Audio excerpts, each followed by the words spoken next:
எல்லா கட்சியும் இந்த எஸ்ஐஆர் என்பதை ஒரு மாநிலத்திற்கு தேவைகள் அறிந்து மக்களுடைய உணர்வு அறிந்து எதிர்த்து தான் வழக்கு போட்டிருக்கிறாங்க. நாங்கள் தமிழ்நாட்டில் வந்து தெளிவாக சொல்லிட்டார் முதலமைச்சர், எஸ்ஐஆர் என்பதற்கு நான் எதிரிகள் அல்ல. சீர்திருத்தம் என்ற பேரில் உண்மையான வாக்காளர்கள் அவங்க வந்து விடுபட்டக்கூடாதுன்றதான் எங்களுடைய நோக்கம், வேற ஒன்றும் இல்லை.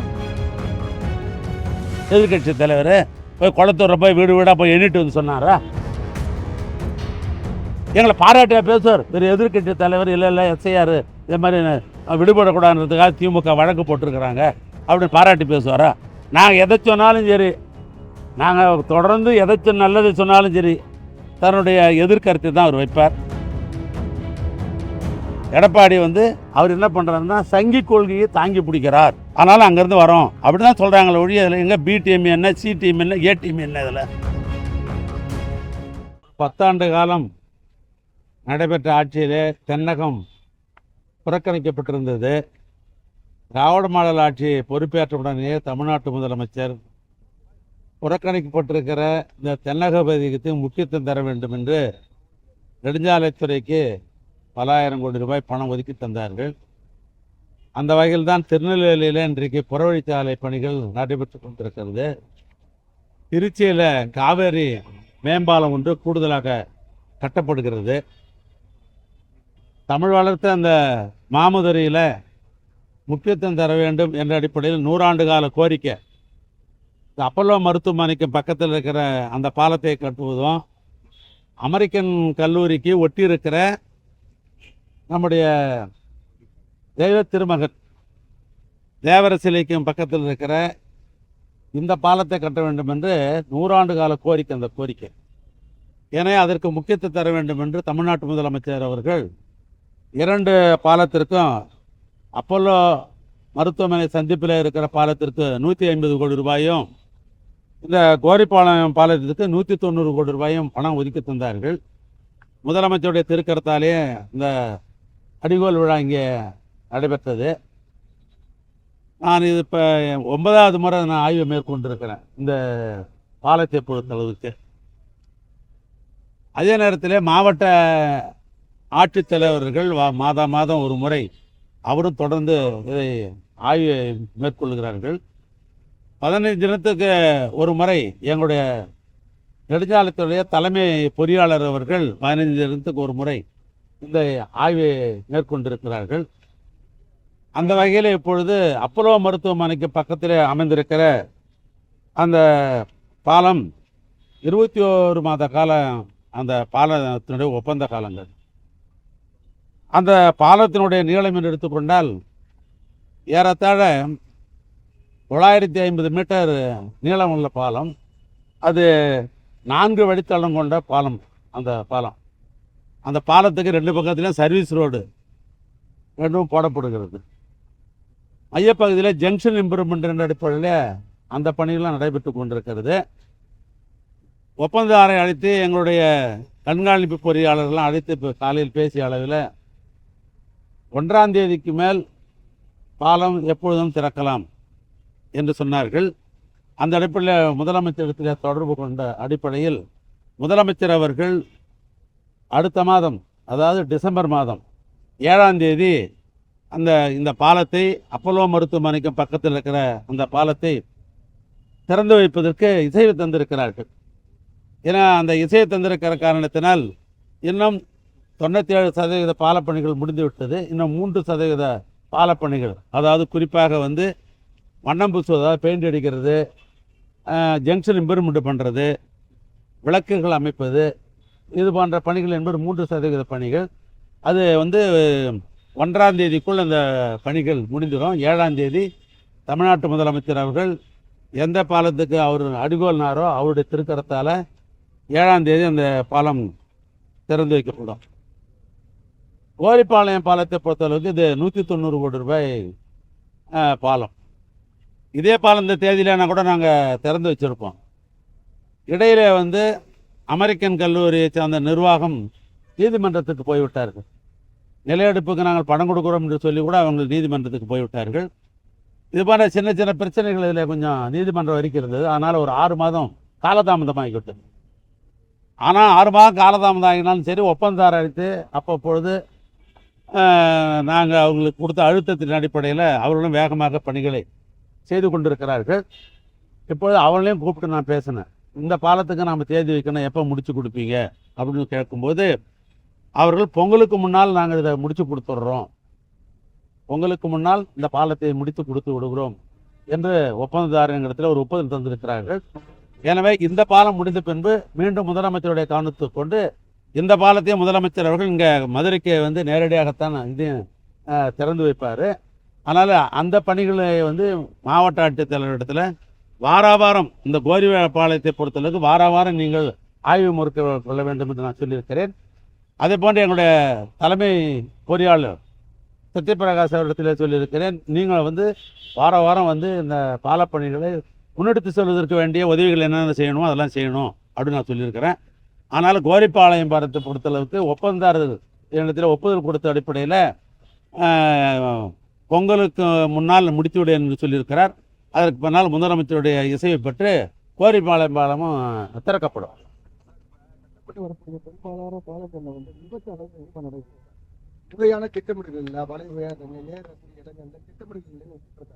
அது பழைய அந்த 10 ஆண்டு காலத்தில் நடந்த பணிகள் அப்படி தான் இருந்ததுன்னு சொல்லி நான் பத்திரிகைலாம் படிச்சிருக்கிறேன். இப்போல்லாம் வந்து உங்களுக்கு பார்த்தீங்கன்னா ரோட் சேஃப்டி, ரெண்டாவது பால பாதுகாப்பு என்று ஒரு தனி ஒரு விங்கே நான் ஆரம்பிச்சிருக்கிறேன். இப்போ நான் வந்து ஒரு அறிவிப்பு செய்து பால பாதுகாப்பு அப்படின்ற அடிப்படையில் இப்போ அவங்க வந்து கம்ப்ளைண்ட் ரிப்போர்ட் கொடுத்தா தான் முதலமைச்சர் திறக்க வருவார். அப்படி ஒரு விங்கு ஆரம்பிச்சிருக்கிறோம். இந்த விபத்தை குறைப்பதற்காக பாலங்கள் தரமாக கட்டப்பட்டிருக்கிறதா, தரத்தோடு கட்டப்பட்டிருக்கிறதா, குவாலிட்டி கண்ட்ரோல் இவைகள்லாம் முறையாக இருக்குதான்னு பார்த்துட்டு அவங்க சர்டிஃபிகேட் கம்ப்ளைண்ட் சர்டிஃபிகேட் கொடுத்தா தான் பாலத்தை நாங்கள் இப்போ திறக்கிறோம். இப்போ கூட சமீபத்தில் வந்து பார்த்தீங்கன்னு சொன்னாக்கா முதலமைச்சர் அவர்கள் கோயம்புத்தூரில் ஒரு நீண்ட நெடிய பாலம், அதாவது 10.2 கிலோமீட்டர் உள்ள ஒரு பாலத்தை முதலமைச்சர் அவர்கள் திறந்து வைத்தார்கள்.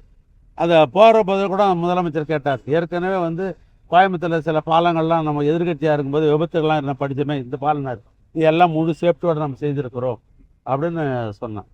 அதுக்கு என்ன காரணம்னா மேலே போகிற இது பார்த்தீங்கன்னாக்கா மலையிலே பயன்படுத்துகிறது. அதாவது ஒரு வளைவு இருக்குதுன்னு சொன்னால் மலையில் என்ன பயன்படுத்துகிறோம் அப்படின்னா அமெரிக்கன் டெக்னாலஜி. இப்போ இந்த திராவிட மாடல் ஆட்சி வந்த உடனே அமெரிக்கன் டெக்னாலஜியை நான் பயன்படுத்துகிறேன்.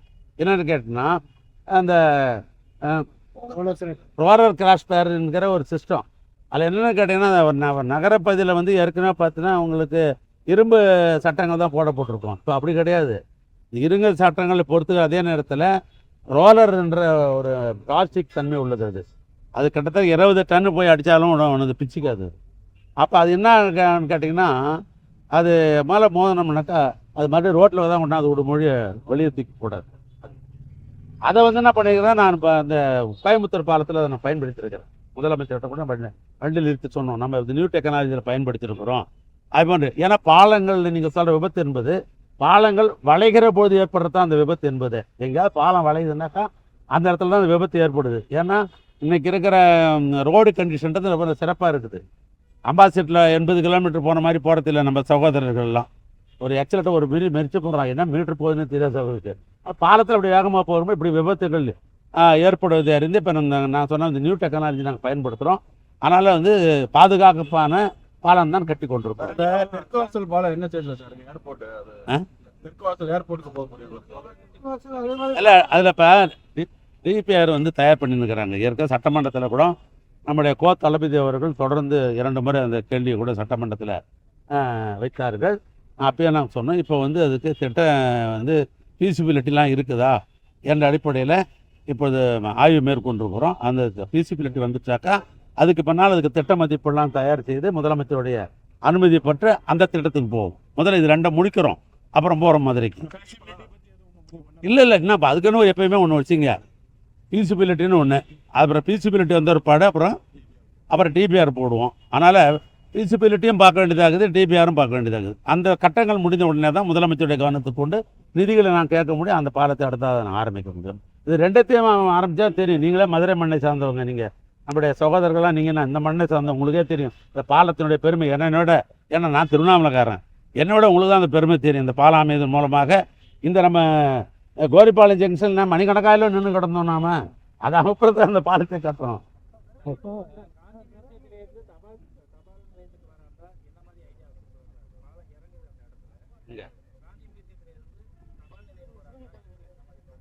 இல்லை அதுக்கு ரோட் சேஃப்டின்னு சொல்லி எங்ககிட்ட இன்னொரு விங் இருக்குது. நான் அவங்ககிட்ட இதெல்லாம் வந்த உடனே நாங்கள் என்ன பண்ணுவோன்னு கேட்டிங்கனாக்கா, இந்த திறந்த உடனே எங்கேயாவது டிராஃபிக் ஜாம் ஆகுதா, விபத்து வருதா, அந்த விபத்து இருக்கிற இடத்துல சுரங்கப்பாதை அமைக்கலாமா, இல்லைன்னா மேலே நம்ம மேல் பாலம் கட்டலாமா அப்படின்னு நாங்கள் முடிவு பண்ணுவோம். அதனால் பாலத்தை மேலே திறப்போம். எங்கெங்கெல்லாம் வந்து கிராஸ் பண்ணுறாங்க, எந்தெந்த இடத்துல விபத்து ஏற்படும் சூழ்நிலை இருக்குது என்பதை அறிந்து அடுத்த கட்டத்துக்கு நம்ம அதை போகணும். உறுதிப்படுத்தப்படாத குற்றச்சாட்டுகள் நிறைய வருது. எல்லா துறையிலும் கமிஷன் ரீதியில் தான் செயல்படுது. காலகட்ட பணிகளாக இருக்கட்டும், தொழில் தொடங்கக்கூடியவங்களாம் போகிறதுக்கான 38% கமிஷன் தான் இருக்கிறாங்க. அது எந்த விதத்தில் அது நீங்களே சொல்லிட்டீங்க, உறுதிப்படாத செய்தின்னு சொல்லிட்டீங்க. உறுதிப்படாத செய்திக்கு போய் அமைச்சராக நான் எப்படி பதில் சொல்ல முடியும்? என்கிட்ட இன்னார் இப்படின்னு கேட்டாக்கா அது சம்மந்தப்பட்ட நான் துறை சார்ந்த நடவடிக்கை நான் கட்டாயம் எடுப்பேன். எந்த அதிகாரியாக இருந்தால் அதை பற்றி நான் கவலைப்பட மாட்டேன். நான் பல பேர் அது மாதிரி நடவடிக்கை எடுத்திருக்கிறேன். நான் பொறுப்பேற்ற பிறகு என் துறையை சார்ந்தவர்களுக்கு 17B கொடுத்து பல பேரை நான் தற்காலிக பணி நீக்கம் பல பேரை நான் செஞ்சுருக்கிறேன். ஒருத்தர் ரெண்டுலாம் சொல்ல முடியாது. பல இடங்களில் நான் தற்காலிக பணியெல்லாம் நான் செஞ்சுருக்கிறேன். 17B பல பேருக்கு கொடுத்து அவங்க உண்மையாக நிரபராஜன்னா மீண்டும் எங்களுடைய தலைமை பொறியாளர் லெவலில் இல்லை கண்காணிப்பு பொறியாளர் லெவலில் தனிநபர் குழு ஒன்று அமைத்து அவங்க மூலம் விசாரணை மேற்கொண்டு உண்மையான அப்பாவின்னு சொன்னால் ரிலீஸ் பண்ணியிருக்கிறேன். அப்புறம் 17Bயில் இருக்கிற அந்த விதிகளை உட்பட்டு என்னென்ன நடவடிக்கை எடுக்கணுமோ அத்தனை நடவடிக்கை இந்த துறையில் நாங்கள் எடுத்திருக்கிறோம். உறுதிப்படாத செய்தியை சொல்வதில் நான் யாரையும் எடுக்க முடியாது. உறுதிப்படுகிற செய்திகள் எதை சொன்னாலும் இந்த துறையை பொறுத்தளவுக்கு கட்டாயம் நாங்கள் நடவடிக்கை எடுப்போம். எஸ்ஐஆர் விவகாரத்தில் திமுகவுடைய வழக்கை பணிகளை தொடங்கலாம்னு சொல்லியிருக்கிறாங்க. இது திமுக பின்னடைவு அப்படின்லாம் எதிர்கட்சிகள் பேசுறாங்க. குறிப்பா முதலமைச்சரோட தொகுதியிலே 20,000 கள்ள ஓட்டுகளை சேர்த்திருக்கிறாங்க. கள்ள ஓட்டுகள் நீக்காம இருக்கிறக்காக தான் எதிர்க்கிறாங்க அப்படின்லாம் குற்றச்சாட்டு வைக்கிறாங்க. இதை எப்படி எனக்கு தெரிஞ்சு பார்த்தீங்கன்னாக்கா, ஜனநாயக ரீதியாக உருவாக்கப்பட்டிருக்கிற அரசியல் கட்சிகள் இந்தியாவில், தமிழ்நாட்டில் சொல்ல, இந்தியாவிலேயே எல்லா கட்சியும் இந்த எஸ்ஐஆர் என்பதை ஒரு மாநிலத்திற்கு தேவைகள் அறிந்து மக்களுடைய உணர்வு அறிந்து எதிர்த்து தான் அங்கே வழக்கு போட்டிருக்கிறாங்க. நாங்கள் தமிழ்நாட்டில் தெளிவாக சொல்லிட்டார் முதலமைச்சர், எஸ்ஐஆர் என்பதற்கு நான் எதிரிகள் அல்ல. அவர் கரெக்டாக சொல்கிறார், எஸ்ஐஆர் என்பதற்கு எதிரிகள் அல்ல. ஏன்னா 8 மாதிரி ஏற்கனவே அது மாதிரி வாக்காளர் சீர்திருத்தம் நடைபெற்றிருக்கிறது. நேரமும் காலம் தான் முக்கியம். தமிழ்நாட்டில் மழை காலம், இந்த காலம் தமிழ்நாட்டில் எப்பவுமே பெய்யாத மழை, எப்பவுமே நவம்பர் டிசம்பர் தான் பெய்யும். இது மழை காலம், விவசாயிகள் நிறைஞ்ச மாநிலம் இந்த தமிழ்நாடு மாநிலம். அதனால் இந்த மழை காலன்றது ஒரு பக்கம். அதுக்கு அடுத்தது என்ன, ஜனவரி மாதம் வந்தாக்கா நமக்கு தெரியும் உங்களுக்கு 10 நாள் நம்ம பொங்கல் கொண்டாடுவோம். அதுவும் மதுரை மண்ணில் பார்த்தீங்கன்னா பொங்கலுக்கு அவ்வளோ முக்கியத்துவம் இந்த பகுதியில் அதிகம் உண்டு. ஜல்லிக்கட்டுலாம் அப்போ தான் நடக்கும். அப்படிப்பட்ட ஒரு சூழ்நிலை இப்போ இந்த சீர்திருத்தம் என்ற பேரில் உண்மையான வாக்காளர்கள் அவங்க விடுபட்டக்கூடாதுன்றது தான் எங்களுடைய நோக்கம், வேற ஒன்றும் இல்லை. அதுக்கு அடுத்தது என்ன, மார்ச் மாதம் ஆனாக்கா தேர்தல் தேதி அறிவிச்சிருவாங்க. ஒன்று தேர்தல் தேதி, இன்னொன்று பொங்கல் விழா, தமிழனுடைய அடையாளமாக இருக்கிற பண்பாட்டு விழா அது. அதுக்கடுத்து விவசாயி விரும்புகிற மழை. இந்த காலகட்டத்தில் இந்த எஸ்ஐஆர் என்பது தேவையில்லை என்பதை நாங்கள் எதிர்க்கிறோம். வேற ஒன்றும் இல்லை, அது அடிப்படை. இது எதுக்கிறதுக்கு காரணம் இதுதான். இன்னொன்று சொன்னீங்க குளத்தூரில் அப்படின்னு, அது என்ன ஒரு சென்சஸ் ஆஃபீஸரா நம்முடைய எதிர்கட்சி தலைவர் போய் குளத்தூரில் போய் வீடு வீடாக போய் எண்ணிட்டு சொன்னாரா? அல்ல. அவர் அரசியலில் தன்னை அடையாளம் காட்டிக் கொள்வதற்காக ஏதாவது ஒன்று சொல்லணும், எங்களை பாராட்டியா பேசுவார். வேறு எதிர்கட்சி தலைவர் இல்லை எஸ்ஐஆர் இது மாதிரி விடுபடக்கூடாதுன்றதுக்காக திமுக வழக்கு போட்டிருக்கிறாங்க அப்படின்னு பாராட்டி பேசுவாரா? நாங்கள் எதை சொன்னாலும் சரி, நாங்கள் தொடர்ந்து எதை நல்லது சொன்னாலும் சரி, தன்னுடைய எதிர்கருத்தை தான் அவர் வைப்பார். ஏன்னா தன்னை அடையாளம் காட்டிக் கொள்வதற்காக அந்த விஷயத்தில் காட்டியிருக்கிறார். அதை விட என்னென்னா, அது என்ன, இந்தியாவில் இருக்கிற எல்லாமே எஸ்ஐஆரை பொறுத்தளவுக்கு தன்னுடைய கருத்தை சொல்லுகிற பொழுது யாரும் எதிர்த்தான் கருத்தை சொன்னாங்க, இவர் மட்டும் ஆதரித்து கருத்து கொடுக்குறாரு. அதுக்கு என்ன ஆதரித்து கருத்து சொல்கிறது என்ன காரணம்? ஒன்றிய அரசாங்கம், பாரதிய ஜனதா என்பது ஒன்றிய அரசாங்கம், அந்த அரசாங்கம் தான் சொல்லுது தேர்தல் கமிஷனுக்கு. ஆனால் அவரோட கூட்டணி அமைச்சிருக்கிற காரணத்தினால் அவங்களுக்கு ஒத்து ஊதுறாரு, வேற ஒன்றும் இல்லை. இப்போ இந்த அதிமுகலேருந்து நிறைய பேர் வெளியே வரும்போது அவங்க திமுகவோட பி டீம்லாம் எடப்பாடியே சொல்கிறாரு, அந்த வேலையை தான் திமுக செய்கிறாங்க. குறிப்பாக மனோஜ் பாண்டியன் கிட்ட ஓபிஎஸ் வர போகிறதா சொல்கிறாங்க. ஏன்னா யார் அங்கேருந்து வெளியே போனாலும் திமுக தான் காரணம், திமுகவோட பி டீம் அப்படின்னு சொல்கிறாங்க. அதை எப்படி பார்க்குறீங்க? எப்படி, நான் என்ன கேட்குறேன் உங்களுக்கு, ஓபிஎஸ் தமிழ்நாட்டுக்கு ஒரு முறைக்கு 3 முறை முதலமைச்சராக இருந்தார், தற்காலிக முதலமைச்சராக இருந்தார். பிஹெச் பாண்டியனுடைய மகன் மனோஜ் பாண்டியன். பிஹெச் பாண்டியன் சட்டமன்றத்தில் ஏற்கனவே அவர் வந்து பேரவைத் தலைவராக இருந்தவர், நாடாளுமன்ற உறுப்பினராக இருந்தார். இன்னும் கேட்டால் நம்முடைய மனோஜ் பாண்டியன் சிறந்த வழக்கறிஞர், உயர்நீதிமன்றத்தில் வழக்கறிஞராக இருக்கிறார். அவர் எப்படி அவருக்கு ஒன்றும் புரியாது? அவரை அரசியலில் திராவிட இயக்க கொள்கையை வந்து பேரறிஞர் அண்ணாவுடைய கொள்கையை, தந்தை பெரியாருடைய கொள்கையை கலைஞர் நிறைவேற்றினார். அவர் வழியில் இவரும் நிறைவேற்றுறார். வர்றவங்க என்ன சொல்கிறாங்க? திராவிட கொள்கையை முழுக்க முழுக்க இன்றைக்கி திமுக மட்டும்தான் கடைபிடிக்கிறது, திமுக தான் அதை பாதுகாக்கிறது, அதனால் இந்த கட்சிக்கு வரோம். எடப்பாடி வந்து அவர் என்ன பண்ணுறாருன்னா சங்கி கொள்கையை தாங்கி பிடிக்கிறார், அதனால் அங்கேருந்து வரோம் அப்படி தான் சொல்கிறாங்களே ஒழிய இதில் எங்கே பி டீம் என்ன, சி டீம் என்ன, ஏ டீம் என்ன, இதில் வர்றவங்களும் அவங்க விருப்பப்படுறாங்க, கொள்கை ரீதியாக அவங்க ஏற்றுக்கொண்டு வருகிறார்கள். இன்னும் சொல்ல போனால் திராவிட மாடல் ஏழை எளிய மக்களுக்கெல்லாம் திட்டம் போடுறாரு. என் தொகுதிக்கு வேண்டிய பணிகள்லாம் நான் கேட்டதெல்லாம் கொடுத்துக்கிறாரு அவர், அதனால் நான் போகிறேன்னு சொன்னார் மனோஜ் பாண்டியன். திமுக 11 ஆண்டுகள் உழைச்சவங்க எங்கே போவாங்க? உரிமைகள்லாம் வந்து பறிக்கப்படுதுன்னு ஒரு பெரிய குற்றச்சாட்டு.